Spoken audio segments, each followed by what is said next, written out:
것처럼 주말임에도 여야 모두 바쁜 일정을 보내고 있습니다. 패널 네 분 모시고 정치권 쟁점들 자세히 짚겠습니다. 네. 안녕하세요. 네, 안녕하세요. 네, 주제 먼저 보겠습니다. 한동훈 비대위원장은 오늘 첫 고위당정 협의회를 가졌는데 그 의미에 대해 이렇게 밝혔습니다. 내용 들어보시죠. 신년 첫 고위 당정이자 제가 취임한 이후 첫 번째 당정이기도 합니다. 저희 당은 물론 대통령실과 정부에서도 개편이 있었던 터라 오늘 이 자리가 더욱 새롭게 느껴지는데요. 우리 정부 여당 모두 새로운 각오를 다지는 자리가 될 것 같습니다. 뜬구름 잡는 추상적인 언어보다 결과를 내서 우리가 어떤 정책을 했었을 때 우리 국민들께서 동료 시민들께서 그 차이를 즉각 느끼게 해드리고 그리고 그 내용을 잘 설명해서 홍보하자는 말씀을 드립니다. 자, 일단 오늘 회의 국무총리 공간이 아닌 국회에서 열렸는데 오늘 오전에 진행됐잖아요. 어떻게 보셨어요? 일단 그동안은 당정대회의 이렇게 해도 삼청동 총리공간에서 열렸죠. 그렇죠. 그런데 이번에는 국회에서 열렸는데 특히 그 대통령실 비서실장도 좀 교체된 상황이에요. 김대기 실장에서 이관섭 실장으로 교체가 됐고 지금 여당에는 비대위 체제가 출범한 상황이죠. 그렇기 때문에 새로운 좀 분위기를 보였다. 또 국회에서 한 거는 어떻게 보면은 삼청동에 있는 총리실 정리 공간은 좀 폐쇄적인 이미지가 있어요. 그런데 국회는 개방적인 이미지가 있죠. 그리고 특히 오늘 또 한동훈 비대위원장은 회의를 마치고 나서 또 기자들과 만나서 다른 현안에 대해서도 다 이야기를 했거든요. 그래서 좀 개방적으로 좀 그 당정대 회의도 진행이 되는구나 이런 상황을 하나 예상을 할 수가 있고 또 하나는 이 총선을 앞두고 있으니까 아무래도 입법부 여당이 정부를 좀 이끌어간다 그런 느낌을 줄 수 있는 장소 선택이 아닌가 싶어요. 네, 오늘 회의에서 김건희 여사 특검법이나 이태원 참사 특별법에 대한 논의가 있을지도 주목이 됩니다. 이에 대한 한동훈 위원장의 입장 먼저 들어보시죠. 김건희 여사 특검법이나 이태원 특별법에 대해서는 논의도 있었다고 봅니다. 고당에서요? 고당은 그런 걸 논의한 자리는 아닙니다. 이태원 특별법 당내 의견 수렴을 좀 보겠다, 논의해보겠다고 하셨는데 거부권 건의에 대해서는 좀 아직 제가 그때 굉장히 상세하게 이 법의 문제점이 어떤 것인지 설명드렸습니다. 그 정도로 가름하겠습니다. 자, 일단 김건희 여사 특검법은 뭐 관련 논의를 하는 자리가 아니다 이렇게 이야기를 했고 이태원 참사 특별법에 대해서는 이미 이야기를 한 바 있다 이렇게 답을 했네요. 그렇죠. 김건희 여사 특검법 같은 경우는 이미 이제 제의 요청을 한 단계이기 때문에 이미 이제 손을 떠난 거 아니겠습니까? 그럼 이제 국회에서 이제 알아서 할 문제이기 때문에 굳이 재차 토론할 필요는 없는 것 같고요. 이태원 참사 특별법은 아마 이제 대통령실도 그렇고 당도 그렇고 좀 고심을 하는 것 같습니다. 그렇죠. 일단 예전에 이제 세월호 특조위, 세월호 특검법 이게 통과되면서 사실 8년 동안 9차례에 걸친 조사가 있었지 않습니까? 그리고 또 국민 세금도 그때 한 700억 이상 인건비가 들어갔지만 당초 처음에 어떤 경찰, 검찰 조사에서 진전된 사안이 없었어요. 이제 그러다 보니 이번 같은 경우도 지금 특조위가 1년 6개월을 지금 일단 조사를 하게 돼 있는데 이것 자체 과연 지금 경찰이 수사를 하고 있고 또 지금 재판도 진행 중에 있는데 과연 필요할까? 이 부분에 대한 근본적인 일단 문제점은 있는 것 같은데 문제는 이제 아무래도 어떤 여론과 또 이 유가족의 어떤 이 문제 이런 것들이 아마 조금 걸림돌이 되는 것 같습니다. 예전에 김건희 여사 쌍특검법 같은 경우는 즉각 이제 수용하지 않겠다고 밝혔지만 이 법은 아무래도 유가족의 어떤 문제가 여전히 있기 때문에 조금 더 고려를 할 그럴 것 같은데 아마 오늘은 토론이 안 된 것 같습니다. 지금 뭐 예산과 앞으로 이 특위가 어떻게 진행될지에 대해서 조금 여야가 논란이 있던 상황이긴 한데 어떻게 보세요, 최 교수님께서는? 이태원 참사 특별법을 만약에 여당이 거부권 행사하라고 건의하게 된다면 대통령에게 저는 한동훈 위원장의 다름은 찾아보기 어려울 것이다. 지난 여권과 여당과 말이죠. 지금 여당의 하나의 구원투수로 이제 들어온 거 아니에요, 한동훈 위원장이. 근데 지난번에 그 김건희 여사 특검법에 대해서는 이미 이제 비대위 오기 전부터 분명 입장을 얘기했어요. 악법이다. 총선용 악법이고 선전선동에 이용될 것이다. 이렇게 했는데 이 특별법은 문제가 있을 수 있습니다. 이제 아까 말씀처럼 세월호 때 이제 그런 전례가 있었죠. 근데 이 이태원 참사가 벌써 이제 재작년 10월 달이었잖아요. 근데 그 이후에 많은 여론들이 말이죠. 책임진 인사가 없다. 그런 여론이 많았어요, 사실. 그리고 이제 실무자급에서만 책임을 졌고 말이죠. 그런 여론이 있는 터에 이 특별법에 문제가 설령 좀 있다 하더라도 이 부분을 만약에 또 대통령에게 거부권 행사하라고 얘기한다. 그리고 대통령실도 거부권 행사할 마음을 가지고 있고 한동훈 위원장이 이에 대해서 아무런 이의를 제기하지 못한다면 저는 뭐 이 부분을 총선 전략과 연결시키는 건 좀 민망한 일이긴 합니다만 제가 볼 때 그거는 좀 상책은 아니다. 한동훈 위원장이나 대통령실이 아마 그런 부분을 좀 고심할 것 같아요. 알겠습니다. 일단 고위 당정 협의회를 마친 뒤 한동훈 위원장은 충남 예산으로 향했습니다. 충남도당 신년 인사회에 참석하기 위해서인데 충청권은 이번이 3번째 방문입니다. 지난 방문 모습부터 먼저 보시죠.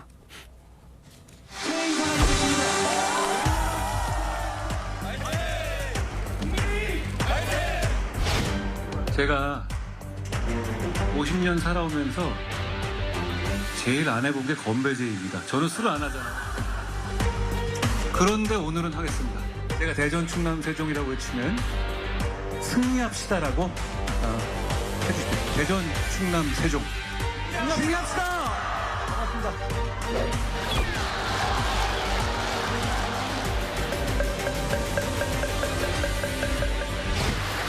저는 낯선 사람들 사이에서 발휘되는 선의의 동료의식이 우리 사회를 더욱 성숙하게 한다고 생각하는데요. 지난 여름 바로 이곳 천태종의 구인사가 바로 그런 모습이었습니다. 우여곡절 많았던 새만금 잼버리 당시에 구인사는 대원들을 위한 공간과 식사 프로그램을 적극적으로 제공해 주셨습니다. 자, 올해 들어 한 위원장이 충청권에 방문하는 게 벌써 3번째인데 어떻게 보세요? 뭐 배경에 대해서. 일단 충청권에 공을 들인다고 봐야 되겠죠. 충청권에 있는 총선 지역구 11곳 중에 한 6곳 민주당과 야권 지역구라고 하는데요. 네. 그만큼 사실상 민주당이 총선에서 대승을 거둘 때도 한켠으로 쏠리는 형상이 비교적 적었던 지역이라고 할 수 있습니다. 그러면 중도층 표심을 공략하기 위한 하나의 굉장히 상징적인 지역에 내려가서 사실 윤석열 대통령이 대선 후보일 때 참석했던 구인사의 행사에도 그대로 참석을 하고 여러 차례 내려가서 공을 들이고 있는데 그렇다면 중도권 민심을 견인하기 위한 그런 전략 차원이라고 풀이할 수밖에 없어 보이고요. 중도권 민심 뭘로 견인하는 겁니까? 중도권 민심 그리고 많은 국민들이 따르는 그 상황에 같이 부합하는 정책을 하면 되는 겁니다. 아까 말씀 주셨지만 이태원 특별법에 대해서 한동훈 비대위원장은 사실상 말을 삼간다고 보여집니다. 그리고 직전에 이렇게 얘기합니다. 국론을 분열할 것이라고 이야기했습니다. 많은 국민들 그렇게 생각하지 않으실 겁니다. 그리고 무엇보다 유족분들이 원하고 있는 그런 특별법이니까요. 그 특별법의 풀네임을 보더라도 돌아가신 분들을 추모하고 기리고 어떻게 된 진상조사인지를 좀 더 들여다보겠다는 차원입니다. 이게 어떻게 국론을 분열시킬 수 있겠습니까? 김건희 여사 특검법에 대해서는 더 이상 말씀드리지 않겠습니다. 네, 또 중도권 민심을 좀 견인하려는 의도다 말씀하셨는데 이태원 특별법도 얘기하셨거든요. 어떻게 표심을 가릴 변수? 뭐라고 보십니까? 일단 충청 지역에 3번을 갔다고 이야기를 해서 충청에 공을 들인다 하는데 따지고 보면은 2번은 가야 될 자리예요. 지금 신년 인사회를 각 17개 지도당별로 하고 있잖아요. 그러니까 충남도당, 충북도당 간 거고 두 분 간 당대표 거고. 자격으로 갔어야 되는 그렇죠. 거세요. 다른 것도 다 2군데 갔어요. 뭐 대구도 가고 부산도 가고. 또 그런 상황인데 이제 구인사 한 번 더 간 거죠. 구인사를 한 번 더 갔는데 어쨌든 결과적으로는 지금 비대위원장 입장에서 모든 그 활동이 모든 행동 반경이 다 총선과 연결될 수뿐이 없습니다. 그런데 조금 전에 충남도 그렇지만 특히 대전 충남이 거의 그 흐름이 같이 가거든요. 대전이 지난번 2020년 총선 때 0대7로 패했던 곳이에요. 이상민 의원이 이번에 국민의힘에 입당을 해서 대전에서 약간 이제 반전의 계기가 마련됐다. 그 측면에서는 한동훈 비대위원장이 이 충청을 간 것은 원래 캐스팅 보트 지역이니까 지난 2020년 총선 때 가장 크게 패한 것이 수도권이고 그 다음에 충청권이 크게 패했거든요. 그래서 거기에 대해서 또 그 한동훈 비대위원장은 본인이 청주에서 어린 시절에 자라서 그래서 복사 활동을 했다는 이야기도 했고 여러 가지 인연을 또 강조를 했기 때문에 충청에 대해서 이 비대위원장으로서 좀 더 공을 들이는 건 당연하죠. 조금 전에 그 이태원 참사 특검법에 대해서는 이것을 물론 그 상특검을 거부권을 행사했다고 해서 이거는 거부권을 행사하면 안 된다. 그리고 이 거부권을 행사하지 말도록 하는 것이 한동훈 비대위원장의 역할이다. 여기에 저는 동의를 하기가 어렵습니다. 이것은 어떻게 보면은 그 면밀히 검토를 해야 되는 거예요. 지금 당장은 거부권 행사를 하지 않지만은 과거에 그 세월호 특검 그 세월호 인상조사위처럼 너무 오랫동안 이게 물론 진상을 다 조사를 하고 해야 되지만은 유가족에 대한 배려도 다 해야 되지만은 이게 너무 장기적으로 국가에 부담이 되는 것 아닌가, 그 정도는 충분히 검토를 할 필요가 있다고 봅니다. 네, 또 다음 주제도 짚어보죠. 한동훈 위원장의 시험대 중 하나가 공천 문제입니다. 공천이 될 것으로 전망이 되는데, 그런데 대통령실 인사 또 장차관들 상당수가 보수톱파진 영남 지역에 출마하려는 움직임을 지금 보이고 있다고 해요. 어떻게 보셨습니까? 그러니까 참 뭐 당선이 되고 싶은 마음이야 뭐 누구나 다 똑같지 않겠습니까? 특히 이제 뭐 윤 대통령의 어떤 옆에서 일을 했던 뭐 측근들이나 또 이제 참모들 같은 경우는 아무래도 이제 좀 당선이 쉬운 곳에 가고 싶은 마음이 뭐 인지상정일 겁니다.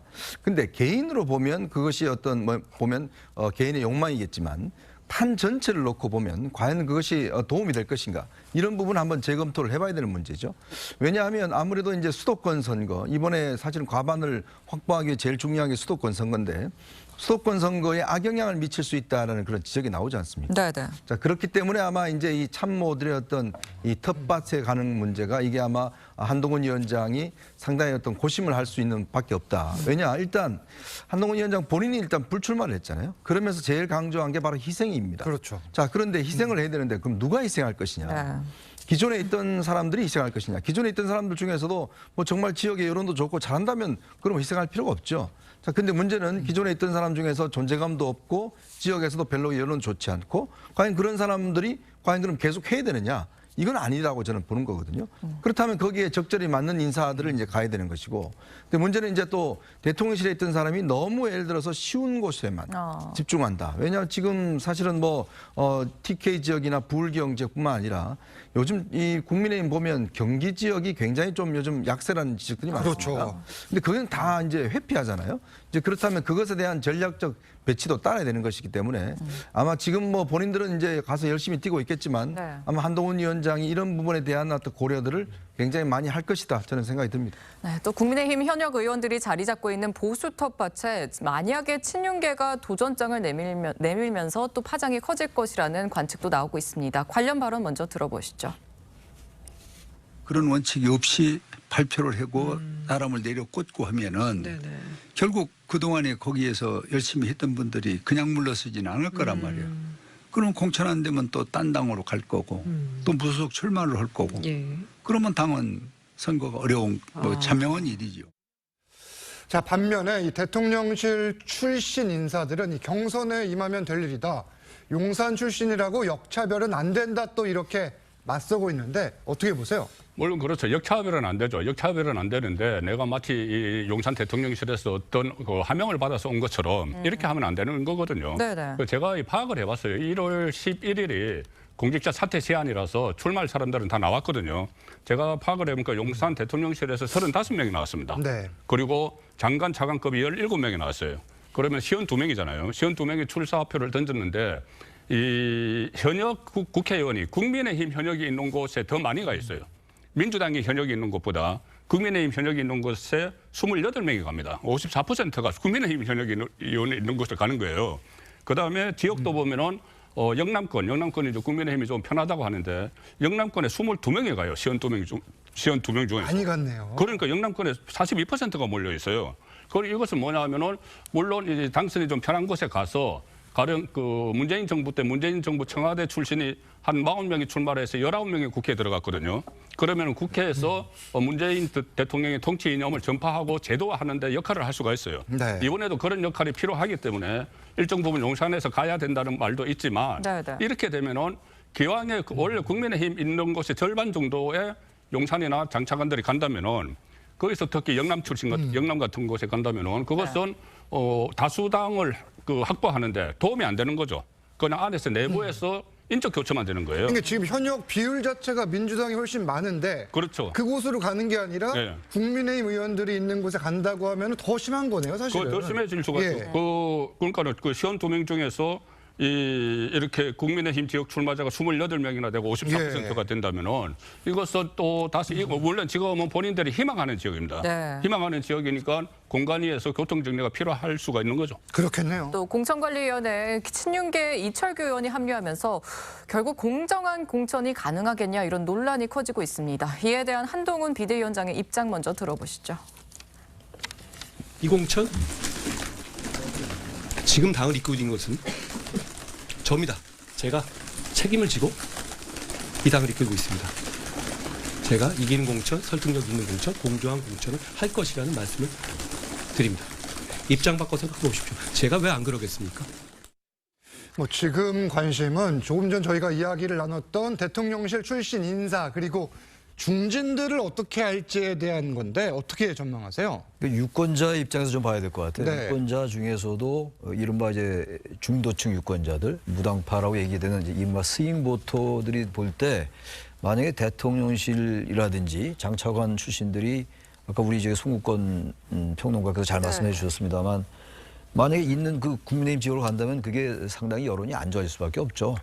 대통령실 대통령실에 계셨던 분들이라고 해서 그런 데 가지 말라는 법은 없어요. 근데 대개 우리나라 유권자들은 희생이라든지 기득권 포기에 많은 점수를 주잖아요. 그렇죠. 공천 혁신 경쟁을 하는데 여당이나 야당이나 공천을 혁신적으로 잘했다라는 정당이 이기는 경우가 많습니다. 지금까지 경험을 비추어 볼 때. 그렇다면은 이런 부분들에 대해서 이제 정확하게 국민들이 볼 때 한동훈 위원장이 역시 공정하게 어떤 치우치지 않고 했구나라는 인식을 줘야 돼요. 그런 인물 띄고 온 거 아닙니까? 근데 지금 아까 말씀이신 이철규 의원은 누가 봐도 뭐 대통령의 측근이니까 이제 인재영입 위원장에다가 이제 공관위원으로 들어왔단 말이에요. 공관위원장이야 사실 뭐 정치별로 경험이 없던 분이니까 그러면 이철규 의원이 그런 역할을 상당히 많이 할 것 같아요. 제가 볼 때. 그참 못해 들어왔겠습니까? 이제 그 부분을 한동훈 위원장이 얼마나 대통령실의 역량에서 자유로워질 수 있느냐. 그게 전 관건일 것 같아요. 그렇지 않고 언론이 계속 그 부분을 집중적으로 취재를 할 겁니다 아마.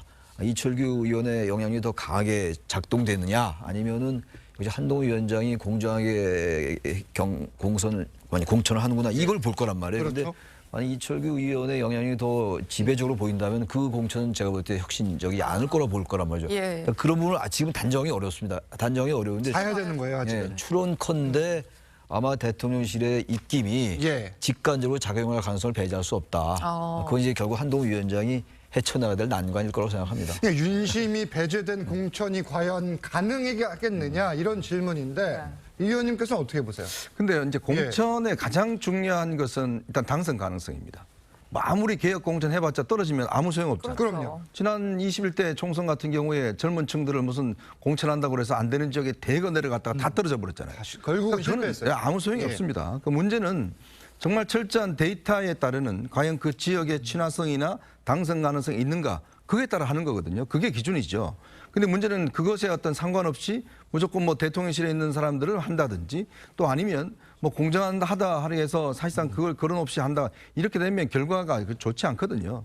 저는 그래서 지금 뭐 이철규 의원의 뭐 윤심 논란 이런 것 자체는 그 핵심이 아니라 기본적으로 당선 가능한 공천을 할 것이냐 저는 거기에 초점이 맞춰 있고 그리고 대통령제 하에서 사실 대통령의 입김이 없다는 거는 우리가 말이 안 되지 않습니까? 역사적으로 그랬던 사례는 그랬던 적이 없습니다. 없었던 것 같아요. 없고 문제는 정도의 차이겠죠. 정말 예를 들어서 뭐 대통령실에 뭐 있다고 해서 안 되는 지역에 또 뭐 이 지역에 억지로 한다든 이런 건 안 되지만 문제는 대통령실의 영향력을 배제한다는 거는 그럼 집권 여당이 아니잖아요. 그러니까 그런 것들을 너무 예를 들어서 뭐 원칙과 기준 뭐 이런 공정한 이런 것에 너무 얽매여서 대통령실이 하면 무조건 잘못된 것이고 윤심이 하면 무조건 안 되는 것이다.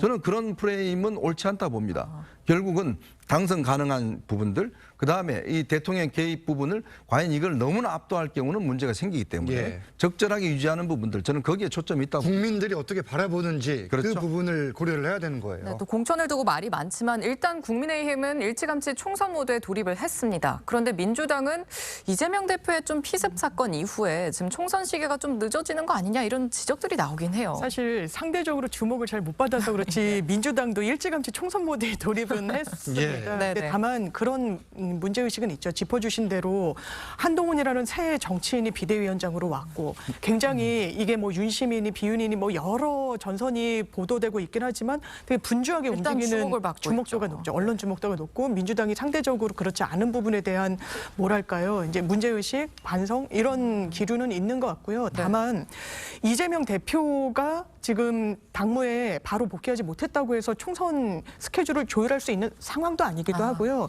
민주당은 특별 당규 등을 통해 가지고 굉장히 세밀하게 이 스케줄이 이미 나와 있습니다. 그리고 당헌에 따르면 1년 전에 그런 부분이 다 조율이 되어 있어야 한다라고 규정까지 갖고 있기 때문에 각 단위에서 이제 총선기획단 활동이 마무리가 됐고요. 그 이후에 공간이 전략 공간이 검증이 여러 단위에서 각각의 역할을 좀 맡고 있기 때문에 총선을 준비하는 채비에 있어서는 부족함은 없어 보입니다.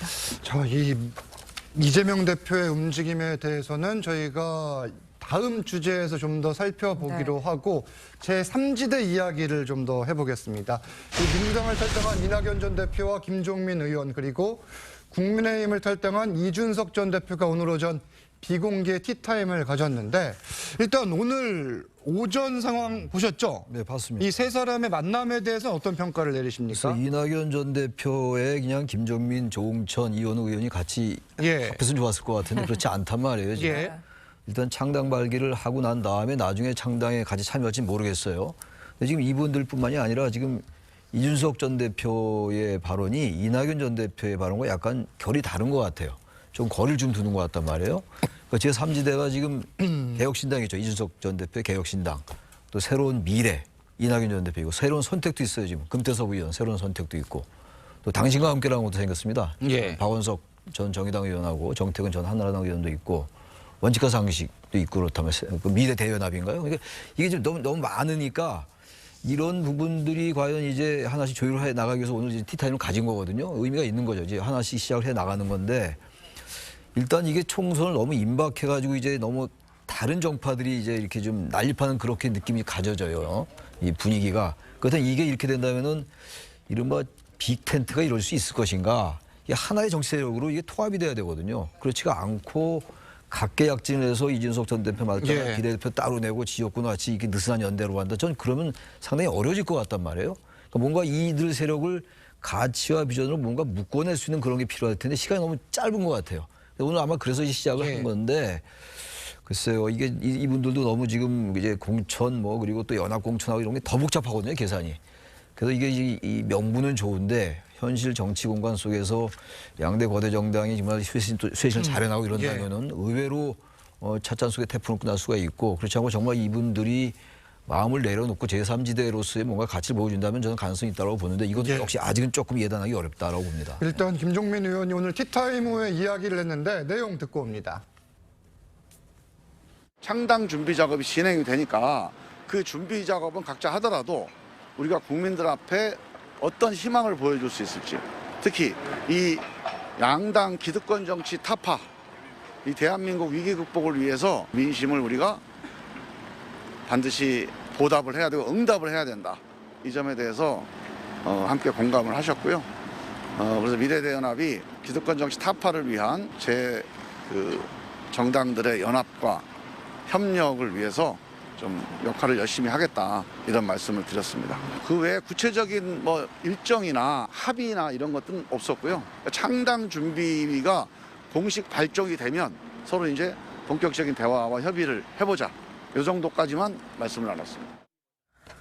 네, 오늘 티타임을 가진 이 세 사람, 제3지대 이 빅텐트의 열쇠를 진 핵심 인물들이죠. 이들이 지금 연대할 가능성 그리고 연대를 한다면 파급력은 어떨지 좀 궁금해요. 저는 일단 이제 이 악마는 디테일에 있다고 이야기하듯이 다 처지는 비슷합니다. 다 양당에서 이제 나와서 이제 한다는 처지는 비슷하지만 구체적인 이제 이 논의에 들어가면 아마 차이점은 꽤 많을 것이다라는 생각이 들어요. 예전에 뭐 안철수, 유승민 이 두 분도 결국 헤어졌잖아요. 그 이유가 결국 보면 어떤 지역에 누구를 공천할 것인지 이걸 두고 이제 결국 그 싸움을 벌이다가 결국 나온 것이거든요. 그러니까 지금 서로 또 토양도 다릅니다. 자, 이준석 전 대표와 지금 이낙연 전 대표 서로 정 다른 진영에서 이때 있어왔던 당대표 출신들 아니겠습니까? 많은 부분들이 다를 겁니다. 그럼 이 부분들을 그럼 어떻게 조합을 해야 할 것인지. 자, 그리고 또 이낙연 전 대표와 지금 나머지 3명 의원들도 이 달라요. 서로 조금의 어떤 견제하는 게 있습니다. 왜냐하면 이분들이 이낙연 전 대표보다 하루 먼저 탈당을 했거든요. 예. 그 이유를 알아보니까 이낙연 전 대표 탈당하고 난 다음에 끌려가고 싶지 않다라는 것 때문에 먼저 한 거거든요. 그러니까 이런 부분에서 서로 그러면 누가 예를 들어서 이제 키를 잡을 것이냐. 이것 또한 아마 이제 굉장히 문제일 겁니다. 네. 그러니까 이준석 전 대표 항상 본인이 앞장서야 되는데 그거를 이낙연 전 대표에게 양보할 필요는 없는 거잖아요. 자, 그렇기 때문에 지금은 뭔가 나왔기 때문에 뭔가 이루어지겠지만 제일 중요한 거 서로 생각이 너무 다르다는 거. 그리고 서로 정책도 너무 다르다는 거.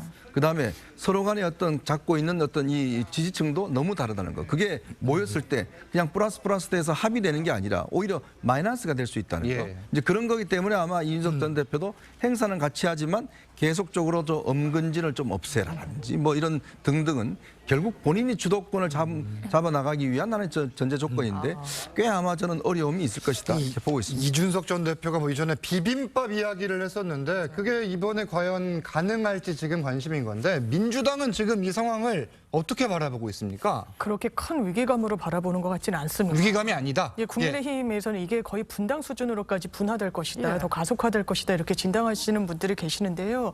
어떻게 보면 예정된 수순이었던 측면이 있는 것 같습니다. 그러니까 여러 정치적 해석이 나오고 있지만 사실상 원칙과 상식 이낙연 전 대표 엊그제까지 민주당에 같이 계셨던 분들입니다. 제3지대에서 쪼개진 다음에 나중에 합쳐졌다고 했을 때 유권자들이 참신하다. 이렇게 같이 뜻을 함께하는구나 이렇게 판단하실 수 있을까요? 그래 보이지 않습니다. 하나의 변수는 이준석 전 대표와의 어떤 그 유기적인 결합일 텐데 정치적인 교집합이 특히 이낙연 전 대표와는 거의 없습니다. 나이 차이, 지역 기반 차이, 그리고 한 분은 문재인 정부에서 총리를 하셨고 한 분은 이 정부의 탄생에 기여를 했던 사람 아니니까 어떤 그 대의 명분으로 둘이 같이 할 수 있겠습니까? 총선이라는 사실상의 이합집산 말고는 아직까지는 보여지는 부분이 없기 때문에 지금까지로서 물음표가 많이 쳐지고 있는 것 같습니다. 그럼 결론적으로 이준석 전 대표, 이낙연 전 대표 둘이 함께 갈 수 있느냐 OX를 놓고 봤을 때 어떻게 전망하세요? 저는 X라고 봅니다. X다. 예, 왜 그러냐면 필요성이 서로 달라요. 이낙연 전 대표는 이준석 전 대표가 필요합니다. 왜 그러냐면은 이낙연 전 대표가 민주당을 나오면서 한 이야기는 국민에게 제3의 선택지를 드리겠다고 이야기를 했어요. 제3의 선택지를 드리겠다. 그리고 양극단을 벗어나서 이렇게 이야기했으면은 민주당 계열뿐이 아니라 국민의힘 계열도 같이 해야지 이낙연 전 대표는 그 제3의 선택지가 줄 수 있는 거잖아요. 그런데 지금 보면은 탈당한 세 사람을 비롯해서 금태섭, 양향자 지금 거론되는 사람이 전부 민주당 계열이거든요. 유일하게 한 사람이 이준석 전 대표가 국민의힘 계열로 있는 거예요. 네. 그래서 이준석 전 대표와 이낙연 전 대표 입장에서는 이준석 전 대표와 같이 하지 않으면은 이것은 그 제3의 선택지를 주지 못하는 겁니다. 그러니까 본인이 굉장히 필요로 하죠. 그런데 이준석 전 대표 입장에서는 지금은 계속 그 우파 쪽에 그러니까 보수 쪽에 발을 계속 담그고 있거든요. 최근까지도 내가 만드는 신당은 보수의 노아의 방주가 될 거라고 이야기를 했어요.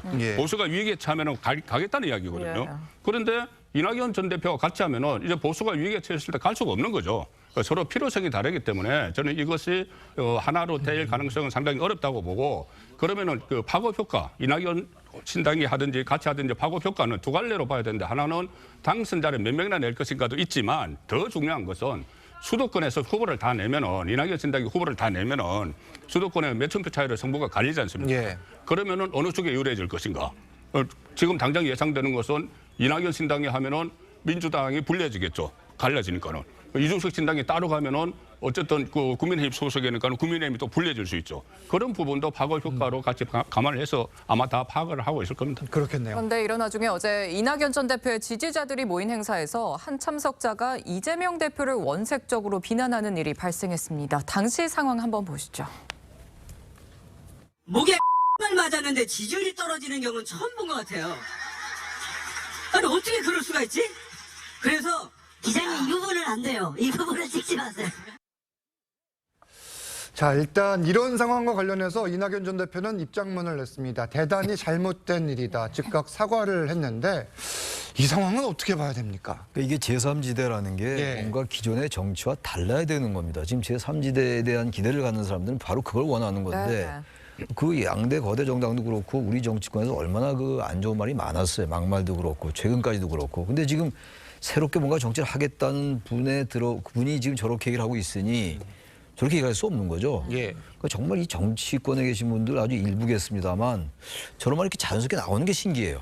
아무리 자기가 지지하지 않고 반감을 가지고 있다 하더라도 지금 얘기하고 있는 건 뭐예요? 혐오의 정치, 증오의 정치, 대립과 갈등의 정치의 시대를 막을 내리자라는 거 아닙니까? 그렇죠. 10명 다 얘기를 하고 어쨌든 제3지대를 얘기한다는 사람이 저 정도의 자기의 절제력도 없으면 저건 가능성이 없어요. 제가 볼 때는요, 이낙연 전 대표가 저런 분은 아예 그냥 딱 거리를 두고 나하고 같이 안 하겠다고 얘기하는 게 맞아요. 당황스러웠을 것 같아요. 사과할 게 사과 당연히 잘한 거고 예. 잘한 거고 난 저분과 정치하지 않겠습니다라고 얘기해야 됩니다. 그래야 되지 그냥 뭐 지지자들이 앞으로 이렇게 하면 안 됩니다라고 얘기할 게 아니에요 지금. 그러니까 제3지대가 가뜩이나 지금 상황이 어려운데다가 새로움도 없고 기존의 정치와 뭐가 다르냐 이런 얘기입니다. 그렇게 되면 그렇다면은 제3지대의 가능성이 없어요. 제3지대는 배치되는 것도 중요하겠습니다만 현역 의원의 합류도 중요하지만 아직 뭐 다르구나 양대거다 정도가 이런 거 보여줘야 되는데 전부 지금 현실적으로 다는 아니라 하더라도 배치 달라고 들어오는 사람들이 대부분이라면 그런 제3지대를 누가 쳐다보겠어요. 그러면서 이건 상당히 경종을 울린 거다 제3지대 세력들에게 그렇게 생각을 합니다. 그럴 수 있겠네요. 네, 저런 발언뿐 아니라 지금 민주당은 개파 간의 공방도 좀 잦아지는 분위기인데요. 비명계로 분류되는 김한규 의원이 이재명 대표가 피습 사건을 통해 느낀 게 있었을 것이라는 발언을 해서 또 논란이 됐습니다. 먼저 들어보시죠. 항상 이렇게 토론회에서 싸움을 붙이고 그러니까 항상 저도 이 검투사 같은 느낌으로 콜로세움에 세워져 있는 검투사 뭐 이런 정치 문화에 대해서 이재명 대표도 본인이 일단 상대가 돼서 피해자가 되어 보니 한 번 더 느낀 게 있었겠죠. 일단 김한규 의원은 강성 지지층의 문제점을 꼬집은 것이다 이렇게 해명을 했는데 이 발언을 두고선 이 강성 친명계 인사 일부가 또 징계를 요구하고 나섰는데 이 상황은 어떻게 봐야 됩니까? 저는 김한규 의원의 말이 뭐가 문제인지 잘 모르겠습니다. 예. 왜냐하면 이재명 대표가 본인이 이제 그 퇴원을 하면서 증오의 정치 이런 것이 이제 없어져야 된다 이런 이야기를 했지 않습니까?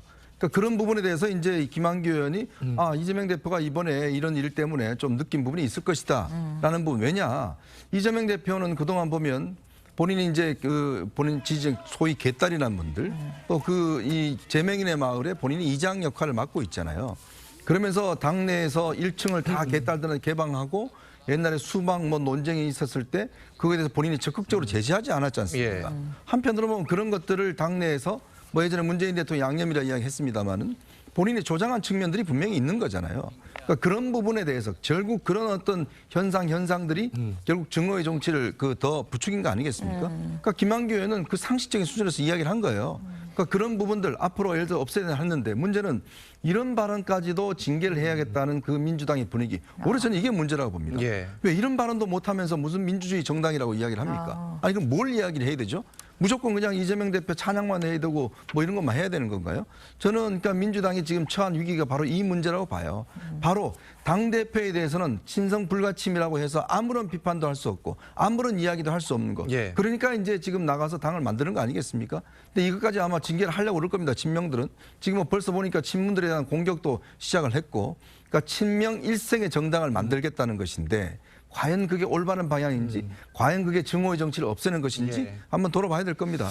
이게 지금 강성 지지층 그 도를 넘어선 반응과 행동들에 대해서는 뭐 진보 정당 보수 정당을 막론하고 뭐 여러 지적들이 나왔던 상황인데 어떻게 보세요? 민주당이 이 상황에서 어떻게 대응을 해야 되는지. 사실 김한규 의원의 발언이 당원들과 이재명 대표 지지자들을 서운하게 한 부분은 있을 것 같아요. 본인이 피해자 입장에 서보니 어떠냐라고 마치 묻는 것처럼 보여지는 부분. 그런데 저는 그런 뉘앙스가 분명히 읽힌다. 읽힌다고 이해하실 수도 있을 것 그럴 수도 같은데 있다. 저는 큰 틀에서는 기본적으로 발언을 문제 삼고 그게 뭐 과하거나 혐오 발언이거나 그런 부분이 아닌데도 뭔가 이걸 징계 사안이라고 가져가야 된다라고 이야기하는 건 저는 어떤 민주주의를 그것도 특히 당내 민주주의를 고사시킬 수 있다라고 생각합니다.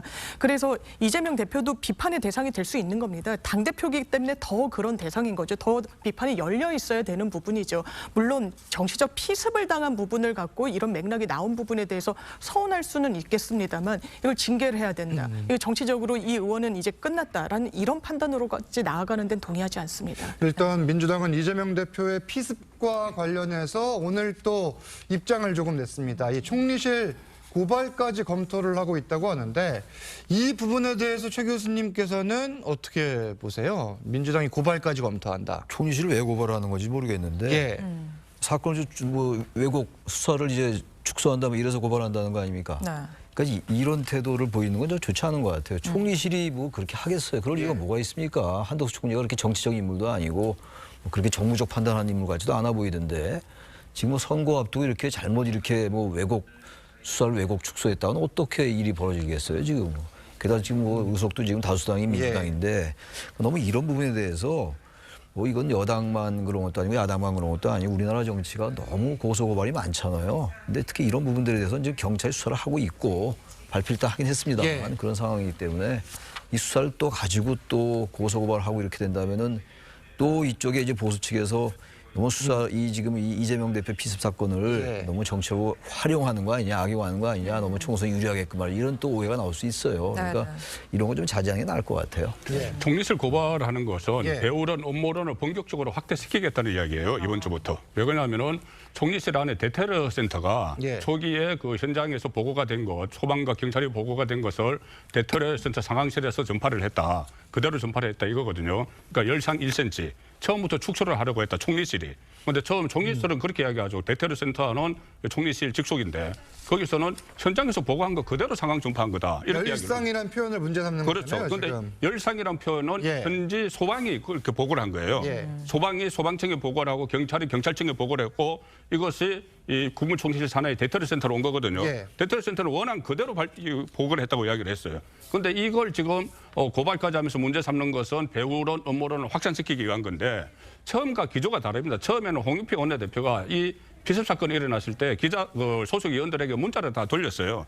이거 정치적으로 해석하면 안 된다 했는데 갑자기 이것을 배우론, 업무론을 하는 이유는 첫 번째는 총선 앞두고 지지층 결집욕이 하나 있겠고 또 하나는 이 피습 사건에서 파생된 현안이 있지 않습니까? 닥터 헬기 특혜 의혹 또는 뭐 부산대 병원 패싱 이런 게 막 논란이 되고 민심이 안 좋으니까 이것을 본안 사건 이것을 배우론 업무론을 해서 좀 덩치를 키워서 이걸 좀 덮기 위한 것 아닌가 그런 분석도 가능한 것이죠. 배우론, 음모론을 이야기를 해주셨는데 사실 민주당에서 공식으로 이 문제를 삼는 거는 이 수사를 축소하거나 왜곡하려는 의도 부분이잖아요. 민주당 입장도 들어볼게요. 예, 민주당에서는 그렇습니다. 일단 현장이 보존이 제대로 안 된 측면이 있지 않느냐. 40분 만에 물청소를 했다라는 것이니까요. 그리고 이 부분이 처음에 열상 1cm 경상으로 추정된다는 취지의 총리실 산하 대테러 종합 상황실에 이 공지가 있었던 거죠. 너무 지나치게 축소하는 것 아니냐. 신상 공개도 이루어지지 않았습니다. 당적도 압수수색을 양당에 대해서 했는데 물론 정당법이 있습니다만 그렇게 공개하지 않을 거면 왜 했느냐. 그리고 과거로 돌아가면 한동훈 장관 시절에 휴대전화를 분실했을 때 강력계 형사가 현장으로 출동을 하고 이랬었거든요. 그럼 대비해봤을 때 이게 과연 공정하냐라는 물음표가 당내에서 많이 제기가 되는 부분도 있어서 이걸 정확하게 좀 진단하고 넘어가자는 그런 취지가 큰 것 같습니다. 음모론, 배우론도 민주당 공식 입장입니까? 아니, 그걸 동의하지 않습니다. 그건 정확하게 아니다. 이 팩트에 근거해서 앞으로 이런 건 여야 공히 어느 누구도 이런 피습을 당하면 안 되기 때문에 점검하자는 취지가 큽니다. 알겠습니다. 마지막으로 이재명 대표 이 뭐 건강 문제로 지금 당분간 재판에 출석하기 힘들다 이런 입장을 밝혔는데 의사 출신이죠. 이 안철수 의원이 근거를 밝히라 또 이렇게 입장을 SNS에 냈는데 이건 어떻게 봐야 됩니까? 그러니까 이제 재판부가 지금 원래 처음에 1월 8일 날 하기로 한 거를 그냥 재판부가 직권으로 연기를 했지 않습니까? 그러니까 문제는 뭐냐면 정확히 예를 들어서 진단서를 내고 정말 재판에 참석할 수 없다. 이럴 경우는 모르겠지만 이제 그런 절차를 이제 밟아야 된다는 것이고 또 하나는 이제 지금 본인이 집에서 이제 치료를 하고 있지만 일단 뭐 의사의 판단이 있어야 될 겁니다. 과연 의사의 판단에 따라서 재판에 참석할 수 있는데도 불구하고 안 한다. 이래 되면 문제가 되겠죠. 이제 그런 문제를 이제 지적하는 것 같고 좀 전에 지적했듯이 예를 들어서 뭐 경찰이 은폐했다고 그러는데요. 뭐 10cm인데 1cm 했다 그러면 당연히 은폐했다고 그러죠. 지금 어떻게 됐습니까? 1.5cm와 1cm입니다. 과연 육안으로 그걸 구분할 수 있습니까? 그걸 가지고 지금 경찰이 은폐했다고 지금 이야기를 하는데 저는 그거 자체가 일단 말이 안 되는 것 같습니다. 알겠습니다. 뭐 경찰 수사 결과를 둘러싼 여야 공방 계속되고 있고 이재명 대표가 총선 전에 어떻게든 외부로 나올 걸로 예상되는 만큼 재판에 다시 또 출석할지도 지켜봐야 될 것 같습니다. 정치권 쟁점은 여기까지 짚겠습니다. 감사합니다. 감사합니다. 고맙습니다. 감사합니다.